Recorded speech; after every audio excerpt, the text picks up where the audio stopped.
Welcome to part 21.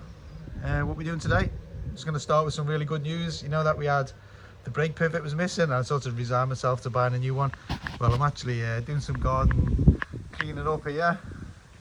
Motor guzzy there, one of the guzzies. And guess what? Found it.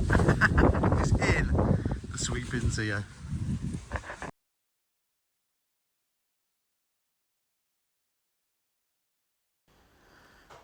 We've been putting it off for a long time, so it's time to see if we can actually get some life out of this engine.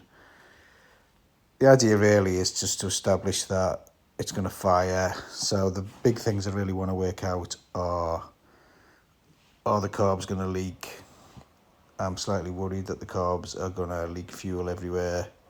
So I've stuffed a load of rags and stuff all underneath there and some cartons and stuff. I'm fully expecting them to leak. And secondly, I want to make sure that that timer is right because we know the generator and ignition's been messed with. So trying to start the bike will give us a good idea whether the time and ignition timing is correct at tick over.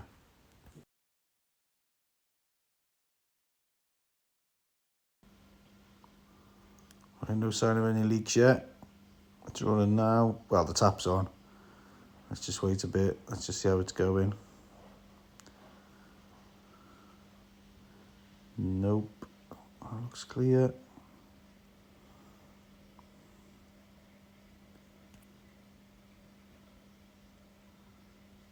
It's taking quite a bit of fuel. That's nearly empty.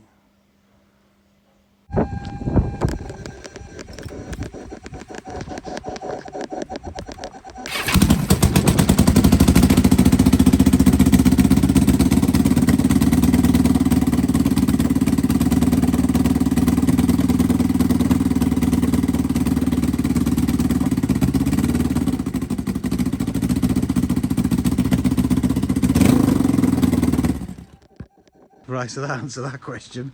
That just started right on the button, so I'm really pleased with that. It's absolutely excellent. I've got some silencers. I need to get some silencers.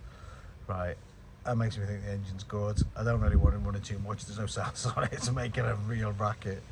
So let's see if we can get these silencers sorted out, shall we? And give the engine a proper run.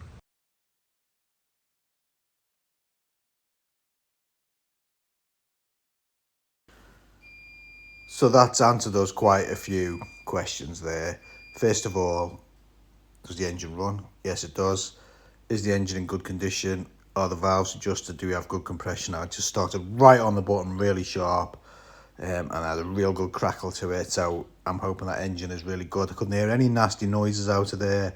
I didn't check the exhaust pipes, and I know the 180 twin sounds really weird and doesn't sound like a V-twin.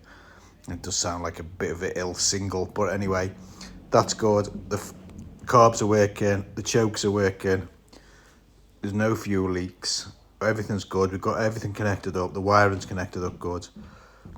We did have a problem with the starter solenoid and that didn't fire when we put it together. Now the battery's showing 12.5 volts, but it's only getting 10.5 volts at the solenoid, so I think we've got a voltage drop somewhere. I need to look into that. It's likely the ignition switch is bad or just needs a clean.